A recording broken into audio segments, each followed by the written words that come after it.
So today we will study about Neolithic culture. और इससे पहले पैलियोलिथिक और मेसोलिथिक हम लोगों का कंप्लीट हो चुका है। आज हम लोग न्यूलिथिक कल्चर के बारे में पढ़ेंगे, ठीक है। So the first step is हम लोग देखेंगे कि प्रीवियस ईयर क्वेश्चन में न्यूलिथिक टॉपिक से कौन से टाइप के क्वेश्चन पूछे, है ना।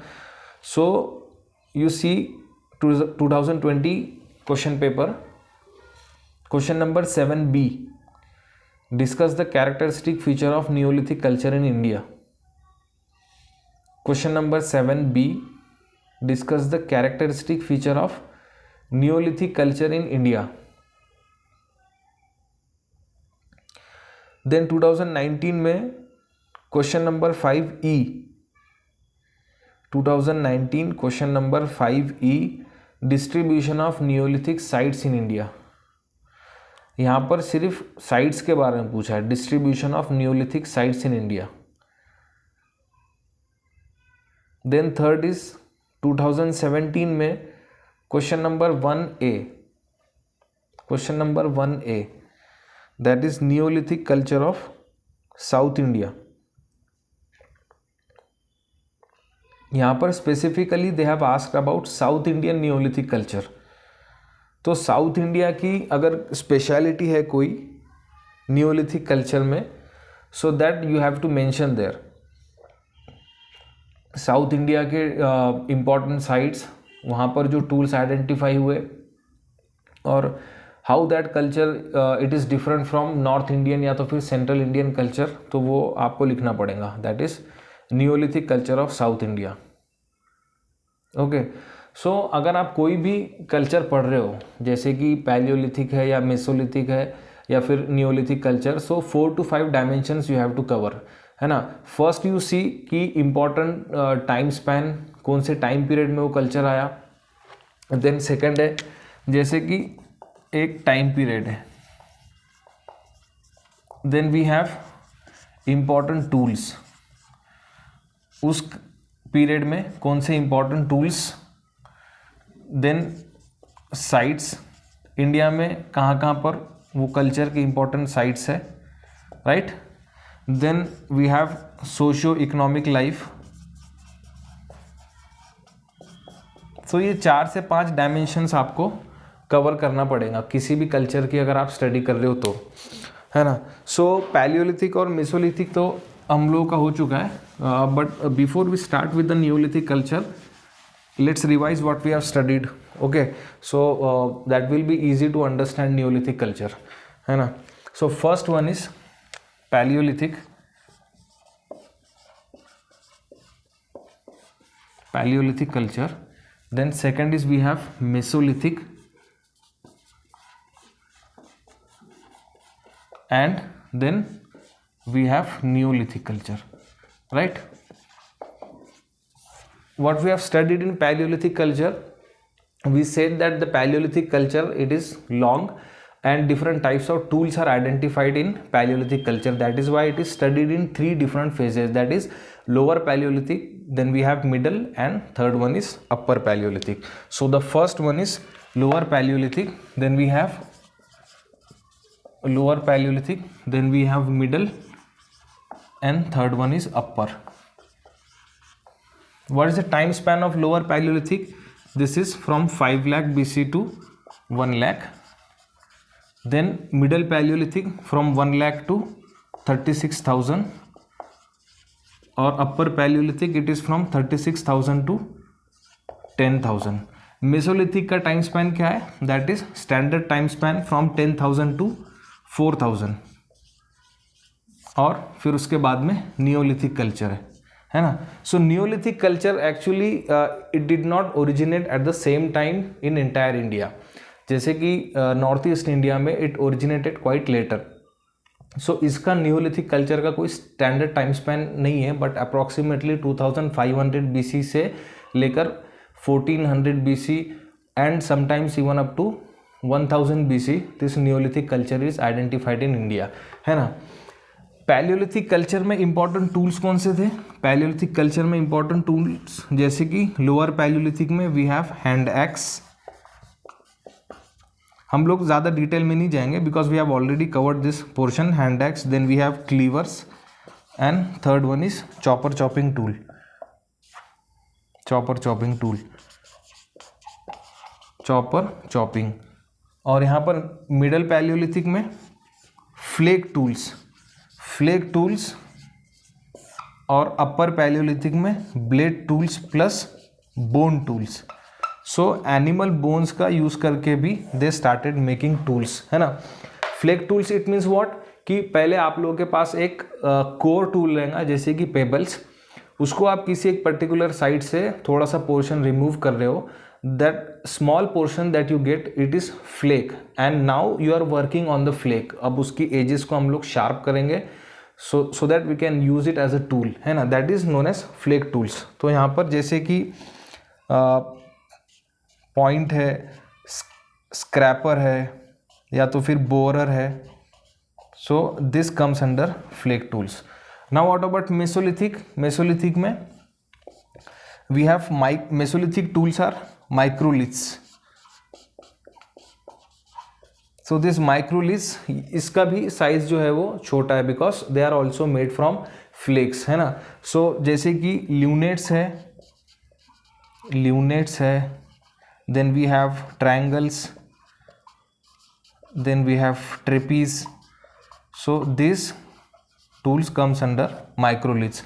Or microliths, it was not used alone. Microlith tools, they are also called as composite tools because they are used in combination with other tools जैसे कि bones है या तो फिर wood है. So they used to attach that small tools on bone or even on that wooden things. Then that microlith tools is used in combination with other tools, है ना. और neolithic tools that we will study today. So एक time span है और important tools है ना. और human being की डिस्कवरी में यहाँ पर नर्मदा मैन है, लोअर पैलियोलिथिक में नर्मदा मैन, यहाँ पर मिडल पैलियोलिथिक में है Neanderthal, Neanderthal, and then upper Palaeolithic में we have Homo sapien, right. So the modern human being that is Homo sapien. अब यहाँ से जो है वो कल्चर ज़्यादा मॉडर्न होते जा रहा है ना. सो मेसोलिथिक कल्चर के बारे में आप लोगों ने पढ़े होंगे कि this is also called as transitional culture, क्योंकि अब हम लोग सेटल्ड लाइफ की तरफ मूव कर रहे हैं ना. पैलियोलिथिक में लाइफ जो है वो कम्प्लीटली हंटिंग और फूड गैदरिंग है, और उधर साइड जो है दैट इज नियोलिथिक में कम्प्लीटली सेटल्ड लाइफ है. Settled life because there was a growth of agriculture. और इसके बीच में जो लाइफ है that is Mesolithic. This is called as transitional period, transitional period. और यहाँ पर ह्यूमन बीइंग हम लोगों ने लास्ट क्लास में देखे थे कि they also learn some construction of some small structure जैसे कि वॉल्स है. सो केव्स के सामने उन्होंने एक वॉल कंस्ट्रक्ट किए थे, not very large, but they at least you know from their point of view they originated, they discovered something new and they utilized the available raw materials, है ना. अब नियोलिथिक में there are so many changes in Neolithic culture, and that is why Neolithic culture it is also called as Neolithic revolution. ये word important है और आपके answers में ये लिखना चाहिए आपने, that will give you better marks. This is also called as Neolithic revolution. और रेवोल्यूशन इसलिए है क्योंकि यहाँ पर there were so many changes in socio economic life, so many changes, that is why it is called as Neolithic revolution. the term it is coined by Gordon Childe. तो वो एक Australian archaeologist थे जिन्होंने ये revolution term that is specifically they used for Neolithic culture, है ना. Gordon Childe. So he coined this term revolution. So what we have said that there were so many changes in Neolithic period, that is why it is called as Neolithic culture, है ना. So Neolithic, सबसे बड़ा change Neolithic period में ये हुआ कि now human being from hunter and food gatherer to become food producer, है ना. तो food gatherer से food producer प्रमोशन हो गया, food food producer, it means अब जो है वो एग्रीकल्चर डेवलप हो गया यहाँ पर, एग्रीकल्चर। ये सबसे बड़ा चेंज था नियोलिथिक रेवोल्यूशन में, है ना, कि पहले ह्यूमन बीइंग जो है वो हंटिंग करते थे, फूड गैदर करते थे, फूड कलेक्ट करते थे, but now they are producing the food, they have learn the knowledge of agriculture. अब इतने सालों से क्योंकि they are associated with the nature, so now they had the knowledge of which seeds are important for them, which seeds are beneficial for them, so that help them to differentiate between good seeds and harmful seeds. तो वो knowledge का use करके उन्होंने now they became agriculturalist, है ना, so they became small farmers, now they are producing the food. अब यहाँ पर आप देखो कि बहुत सारी चीज़ें इंटरकनेक्टेड है ना। कैसे इंटरकनेक्टेड है कि इमेजिन करो कि अब आप एग्रीकल्चर कर रहे हो, okay, so what agriculture requires from you, agriculture crop को मैच्योर होने के लिए 3 से 4 महीने तो लगेंगे, राइट। तो वो क्रॉप को मैच्योर होने के लिए 3 से 4 महीने लगेंगे। So the first thing is it requires you to take care of your crop. Now to take care of your crop you need to stay at a particular place. ये भी सबसे बड़ा चेंज है। पहले ह्यूमन बीइंग क्या करते थे, they use to wander and roam from one place to another place, but now they are staying at a particular place. वो लोग एक जगह पे रुके, ये सबसे बड़ा चेंज है। Now they have stayed at a particular place, and because of this that led to the development of small settlements, small villages, है ना। एग्रीकल्चर कर रहे, एग्रीकल्चर 3 से 4 महीने में एग्रीकल्चर क्रॉप जो है वो ग्रो होंगे, तो 3 से 4 महीने तक we have to stay at a particular place. This staying led to the development of settled life. Okay, first important change. दूसरा, आप इमेजिन करो कि हम लोग कोई क्रॉप प्रोड्यूस कर रहे हैं, तो 3 से 4 महीने के बाद वो क्रॉप जो है वो फुल्ली डेवलप हो जाएगा। तो फुल्ली डेवलप होने के बाद हम लोगों को वो क्रॉप की कटिंग करना पड़ेगा। So for cutting of the crop we need different types of tools, right. So that led to the development of different types of tools, जैसे कि इवन एग्रीकल्चरल सॉइल को you need to dig the soils and you need to chisel some wood, so that also requires the development of new tools. ये second change है। और third important change ये है कि अब इमेजिन करो कि क्रॉप जो है वो डेवलप हो गया, क्रॉप जो है वो डेवलप हो गया, आपने क्रॉप की कटिंग कर लिए। Now you are cooking the crop, now you are cooking for cooking purpose you need different types of pottery and utensils. तो कुकिंग करने के लिए, स्टोरेज करने के लिए और डिस्ट्रीब्यूट करने के लिए you need different types of pottery. So this 3 to 4 things are interconnected. तो अर्लियर पीरियड में जब नियोलिथिक कल्चर स्टार्ट हुआ, so the pottery was handmade, but later period में जब नियोलिथिक कल्चर ज़्यादा मैच्योर हो गया और नियोलिथिक कल्चर पूरे ऑल ओवर इंडिया में जब डेवलप होना स्टार्ट हो गया and it became more mature, so then pottery became wheel made, है ना। सो पहले they use to make handmade pottery and later on when Neolithic culture developed, so pottery became wheel made, है ना। तो वो व्हील्स के ऊपर पॉटरी बनाते थे, सो उससे ज़्यादा बेटर शेप मिलता था पॉटरी को। आप लोगों ने अभी भी कहीं विलेज एरिया में देखा होगा व्हील्स के ऊपर पॉटरी बनाते हुए, है ना। तो ये 3 से 4 चीज़ें इंपॉर्टेंट है। एग्रीकल्चर लाइफ डेवलप हुई, एग्रीकल्चर लाइफ डेवलप होने की वजह से सेटलमेंट्स की ग्रोथ हुई, न्यू टूल्स एंड टेक्नोलॉजी हुई, और फिर उसके बाद में पॉटरी डेवलपमेंट। और सोशल फोर्थ इंपॉर्टेंट चेंज है, जैसे कि सोशल और रिलीजियस लाइफ। इसमें क्या चेंज हुआ, है ना। इमेजिन करो कि जैसे अब वो लोग एक जगह पर रह रहे, now many people are living at a particular place, तो सोसाइटी को गवर्न करने के लिए कुछ रूल्स एंड रेगुलेशंस तो लगेंगे ही, है ना। और क्योंकि पहले की सोसाइटी में there was no police, no judiciary and no official authority और एनीथिंग, इसीलिए जो काउंसिल एल्डर लोगों की रहती थी, they use to make some small rules to govern the society. इसीलिए एक्चुअली कोई बहुत स्ट्रॉन्ग एविडेंस नहीं मिला इसका, क्योंकि दिस टर्म इज इनटेंजिबल, है ना। सोशल लाइफ में कौन से रूल्स बने या फिर कौन उनको को गवर्न करता था, इसके लिए कोई प्रूफ नहीं मिल सकता. But it is said that since it is a settled life, so there must have been some rules and regulations to govern the society made by the elder peoples, है ना. एक तो ये हो गया. और रिलीजियस लाइफ में उन लोगों का बिलीफ क्या था कि they use to bury the human being, but along with that they also bury the animals है. They also provide some food to the dead body, so that indicates that they also had some belief in the dead. So उन लोगों का ये cult था कि they had some belief in the worshipping the dead people. Okay, so ये social और religious में important change था. One more important thing is tools life में अगर आप देखोगे, so neolithic it is also called as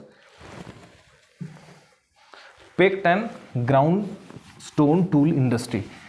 pecked and ground stone tool industry, क्योंकि यहाँ पर I will tell you there are 4 steps involve. First one is flaking, then we have flaking, then pecking, flaking, pecking, then we have grinding और fourth one है polishing. Flaking, packing, grinding और polishing. Flaking का मतलब क्या होता कि imagine करो कि पहले आपके पास एक कोई बड़ा टूल है, उसका कुछ साइड से आप लोग कोई पोर्शन रिमूव कर रहे हो, तो अब जो पोर्शन रिमूव हो गया और जो टूल आपके पास बचा, that is known as flaking. तो वो फर्स्ट स्टेप है फ्लेकिंग. पेकिंग में आप लोग क्या करोगे कि अब हमारे पास वो टूल है, तो उसकी एजेस जो है वो बहुत रफ है, एजेस जो है उसके वो बहुत रफ है. So we will blunt the edges.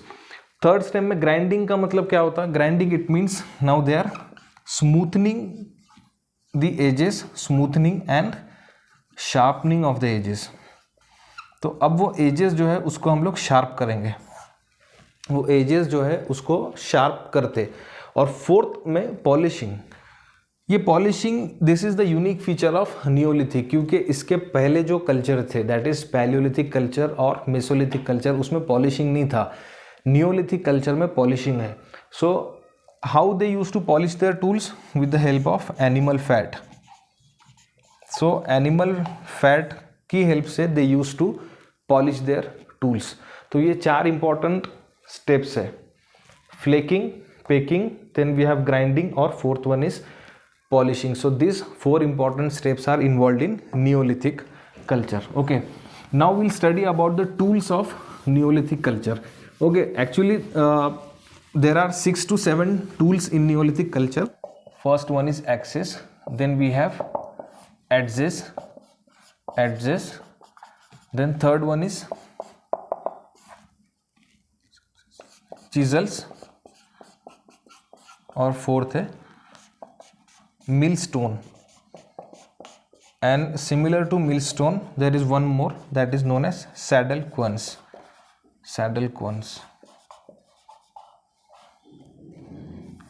ठीक है. तो सबसे पहला क्या है? एक्सेस. सबसे इंपॉर्टेंट चीज़ आप लोग ये ध्यान में रखो कि साइज है ना. पैलियोलिथिक कल्चर में सबसे पहले था लोअर पैलियोलिथिक में स्टोन्स का साइज जो था वो बड़ा था, है ना. Hand axes, cleavers, chopper, chopping tools, ये जितने भी टूल्स थे उनका साइज थोड़ा बड़ा था, है ना.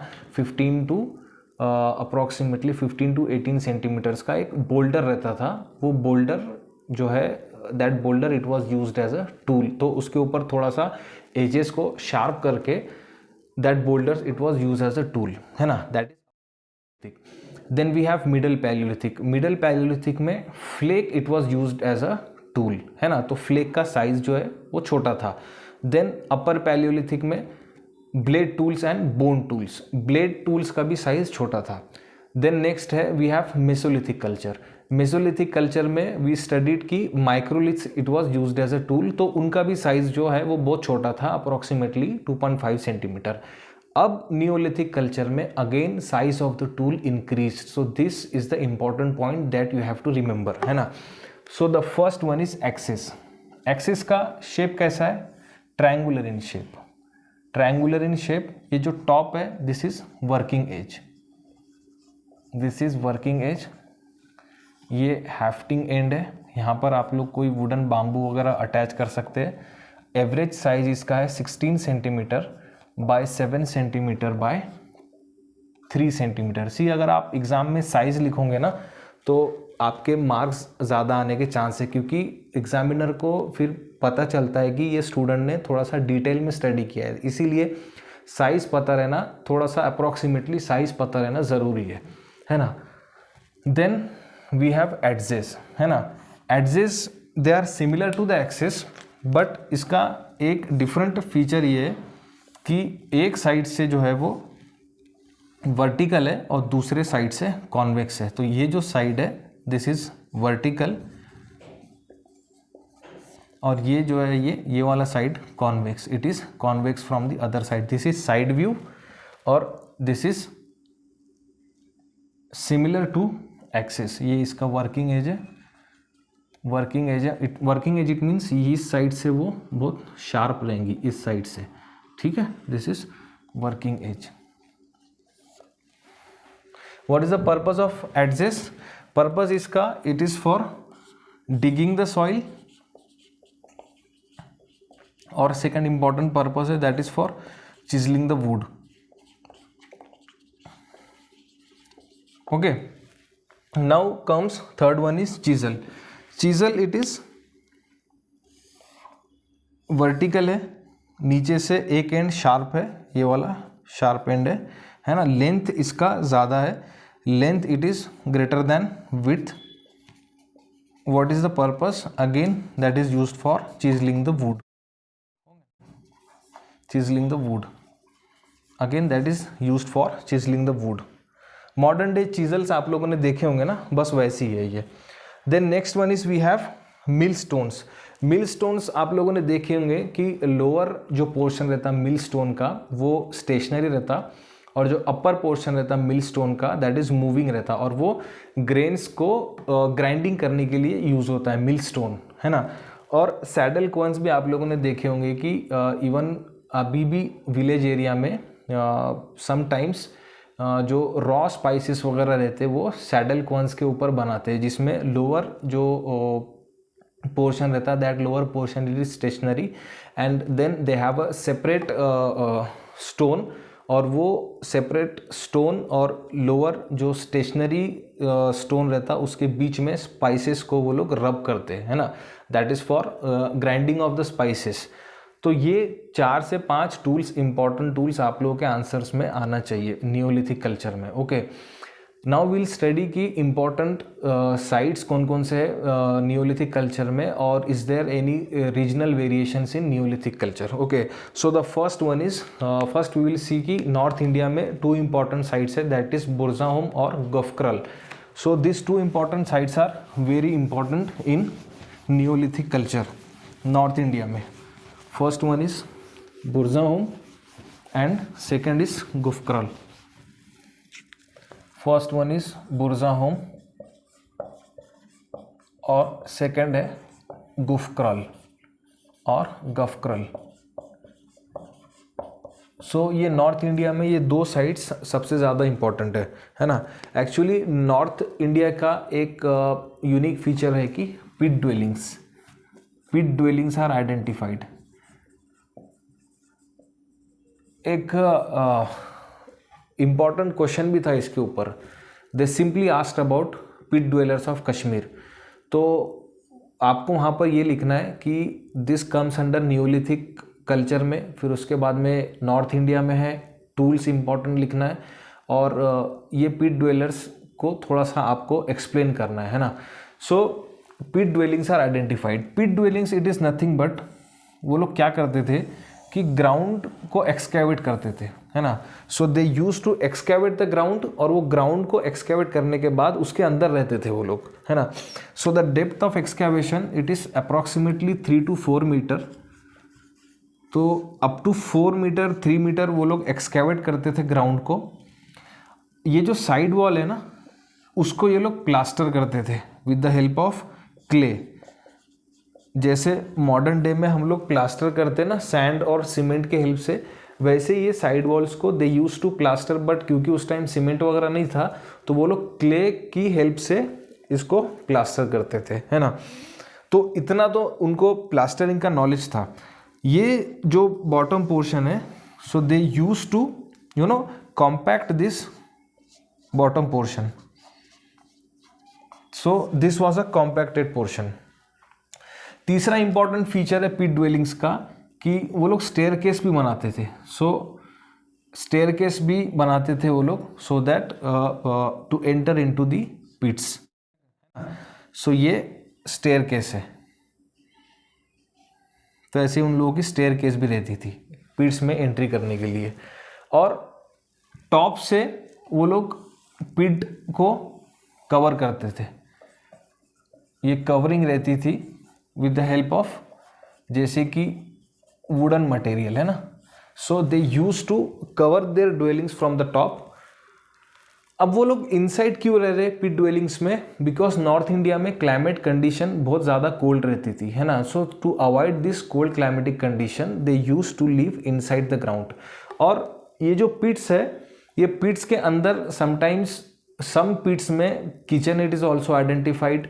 Sometimes they also used to bury their ancestors inside the pit itself। तो ये पिट्स का भी डिफरेंट शेप है, जैसे circular pits it is also identified, oval pit is also identified. तो पिट्स के बारे में आपको 4 से 5 यूनिक फीचर्स पता रहने चाहिए। कि फर्स्ट वन इज़ कि उसका डेप्थ जो है वो 3 से 4 मीटर का डेप्थ है, they use to excavate. Then side wall को वो प्लास्टर करते थे और जो बॉटम है उसको कॉम्पैक्ट करते थे। Then there is a staircase to enter into the pit. Then from the top they used to cover with the help of dry leaves और wooden material। तो ये उन लोगों का इट्स लाइक उन लोगों का घर है, ये यहाँ पर वो लोग रहते थे और ये ग्राउंड लेवल है ना। This is the unique feature of north Indian pit dwellings, है ना। Now second is we have central India. See central India में 2 स्टेट्स इंपॉर्टेंट है। First one is west Bengal और सेकंड है उड़ीसा, है ना। वेस्ट बंगाल में अगेन 2 साइट्स वेस्ट बंगाल में बहुत इंपॉर्टेंट है। First one is Pandurajar Dhibi और हराईपुर।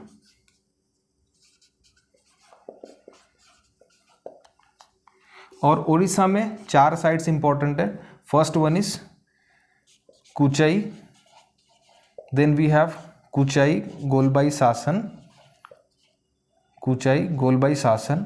और कुंवार और शंकरजंग। तो ये 4 साइट्स उड़ीसा में इंपॉर्टेंट है। सेंट्रल इंडिया में 2 स्टेट्स इंपॉर्टेंट है। First one is Bengal, west Bengal, and second one is Orissa.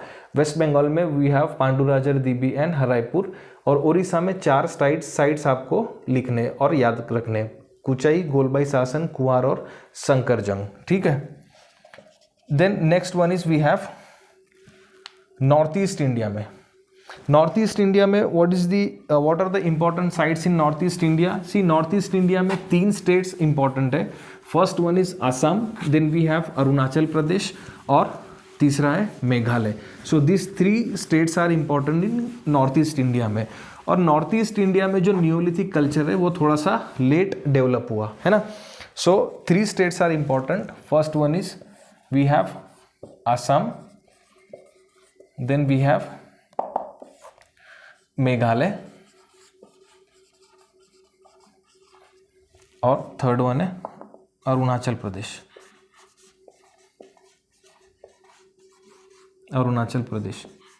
Meghalaya में आप लोगों को पता होगा कि ज्योग्राफी में आप लोगों ने 3 हिल्स पढ़े होंगे। मेघालय में वी हैव गारो हिल्स है, खासी हिल्स है और जैंतिया हिल्स। उसमें से जो गारो हिल्स है that is very rich in neolithic sites. Okay, so Garo hills में many sites are identified. Meghalaya में सिलबगरी, एक सिलबगरी साइट्स है मेघालय में। Then we have Arunachal Pradesh में वी हैव पारसी परलो और असम में we have 3 important sites. We have Marakdola, Daojali Hading and Sarutaru, तो ये 3 इंपॉर्टेंट साइट्स आसाम में। नॉर्थ ईस्ट नियोलिथिक कल्चर में 3 यूनिक फीचर है ना। फर्स्ट वन इज कि नियोलिथिक कल्चर जो है नॉर्थ ईस्ट का वो थोड़ा सा लेट डेवलप हुआ compare to north Indian neolithic, है ना। सेकंड इंपॉर्टेंट ये है कि यहाँ पर जो टूल्स है shouldered axes are identified. Shouldered axes आपको पता है, शोल्डर्ड एक्सेस उसका नीचे से जो पोर्शन रहता है वो थोड़ा सा वाइड रहता है और जो ऊपर का पोर्शन रहता है उसकी विड्थ जो रहती है वो थोड़ी सी कम रहती है ना। That is known as shouldered axes. जैसे इमेजिन करो कि ये शोल्डर्ड एक्सेस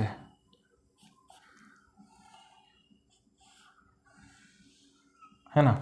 तो ये जो बॉटम पोर्शन है, बॉटम पोर्शन की विड्थ थोड़ी सी ज़्यादा रहेंगी और टॉप पोर्शन की विड्थ जो है वो थोड़ी सी कम रहेंगी। This is shouldered axes. और थर्ड इंपॉर्टेंट फीचर है यहाँ पर cord impress pottery. Cord impress pottery. तो ये 3 इंपॉर्टेंट फीचर्स है नॉर्थ ईस्ट नियोलिथिक कल्चर के। 3 इंपॉर्टेंट स्टेट्स है, वो स्टेट्स के इंपॉर्टेंट साइट्स आपको याद रखना जरूरी है neolithic cultures of the north east India, है ना। Now will see south Indian neolithic. See south Indian neolithic culture में भी 3 states are very important in south Indian neolithic. See broadly सारे जो भी रीजन है उन लोगों के फीचर सेम है, बस 2 या 3 यूनिक फीचर्स रहते हैं। अदरवाइज जैसे कि पॉटरी है या तो फिर टूल्स है या तो फिर बरियल प्रैक्टिसेस है या तो फिर एग्रीकल्चरल प्रैक्टिसेस है, वो मोर और लेस सेम है ना। सो साउथ इंडिया में 3 states are very important. First one is we have Tamil Nadu, then we have Karnataka और थर्ड वन है we have Andhra Pradesh. Okay, third is Andhra Pradesh. So this 3 states are important south India. Tamil Nadu है, कर्नाटक, आंध्र प्रदेश। तमिलनाडु में इंपॉर्टेंट साइट कौन सी है, जैसे कि पय्यमपल्ली। तमिलनाडु में Payyampalli is important. Okay, then Karnataka में we have Sanganakallu, then we have टक्कलकोट,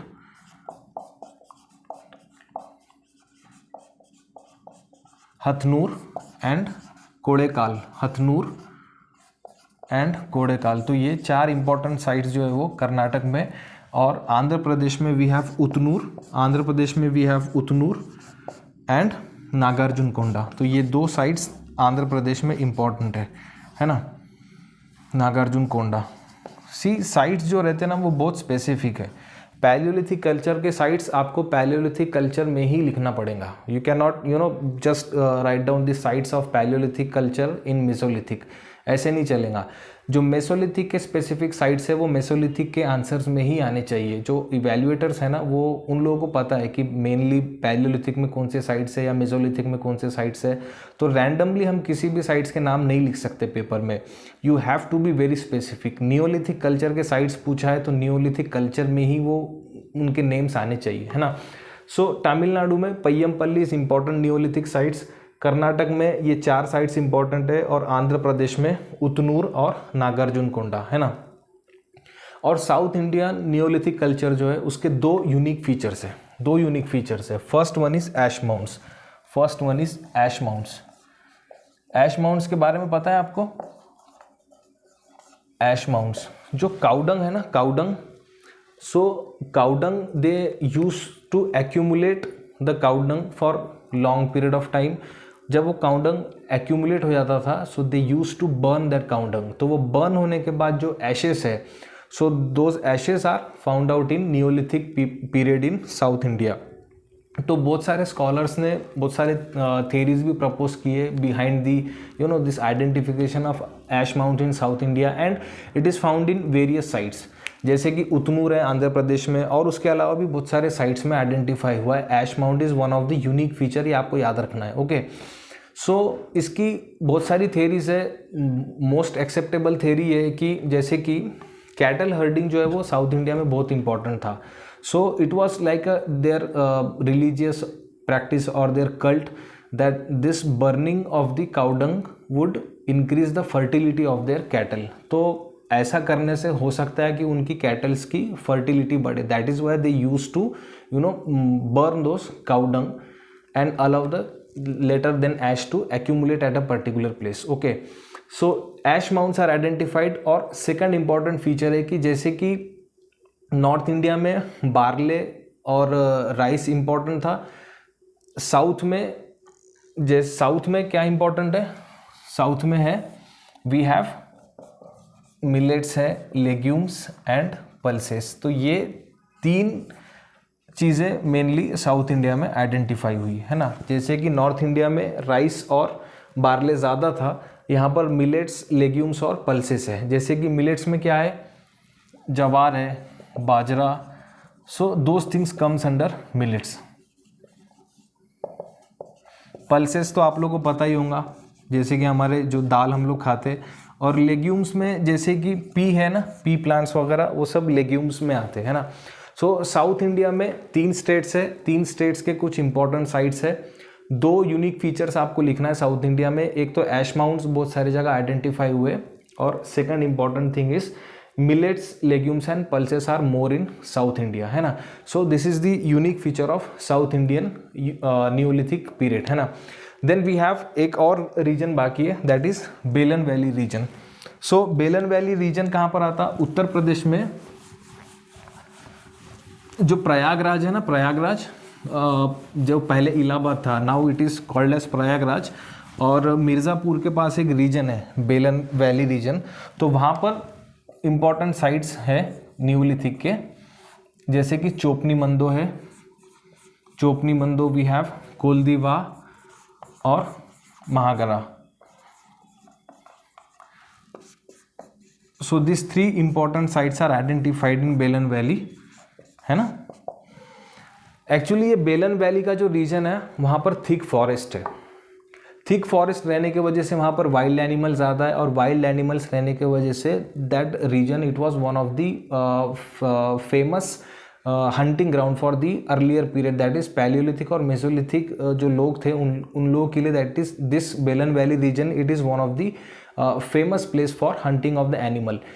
इसीलिए वहाँ पर लेटर ऑन न्यूलिथिक साइट्स भी आइडेंटिफाई हुए, जैसे कि चोपनी मंदो है, कोलदीवा और महागरा. उत्तर प्रदेश में बेलन वैली रीजन है ना. So this is all about Neolithic culture. तो न्यूलिथिक कल्चर को ब्रीफली आप समराइज कर लो. सबसे पहले this is known as revolution. Why it is known as revolution, क्योंकि यहाँ पर सबसे इम्पॉर्टेंट डेवलपमेंट क्या हुआ कि एग्रीकल्चर डेवलपमेंट होने की वजह से सेटल लाइफ डेवलप हुई. उसके बाद में फिर सोशियो कल्चरल प्रैक्टिसेस भी चेंज हुए. New tools are also they made new tools. और फिर उसके बाद में लाइफ को उनकी गवर्न करने के लिए एक काउंसिल ऑफ एल्डर लोगों की बॉडी वो उनकी लाइफ को गवर्न करती थी, है ना. और बरियल प्रैक्टिसेस में they use to bury their dead people along with the food and along with animals also, है ना. तो ये उनकी रिलीजियस प्रैक्टिसेस है. इंपॉर्टेंट साइट्स भी है इंडिया में. कुछ यूनिक फीचर्स है, जैसे कि नॉर्थ में pit dwellings are identified. North east में थोड़ा सा वहाँ का कल्चर लेट डेवलप हुआ और वहाँ पर कॉर्ड इम्प्रेस्ड पॉटरी आइडेंटिफाई हुई. यहाँ पर साउथ इंडिया में ऐश माउंट्स आर आइडेंटिफाइड और लेग्यूमिनस प्लांट्स है और मिलेट्स है, और उसके अलावा थर्ड वन इज पल्सेस. सो ये साउथ इंडिया का कुछ यूनिक फीचर है. So this is all about Neolithic culture. Sites आपको मेमोराइज करने पड़ेंगे. You can create your own technique of memorizing the sites. This is all about Neolithic culture. So we'll see you in the next class with a different topic.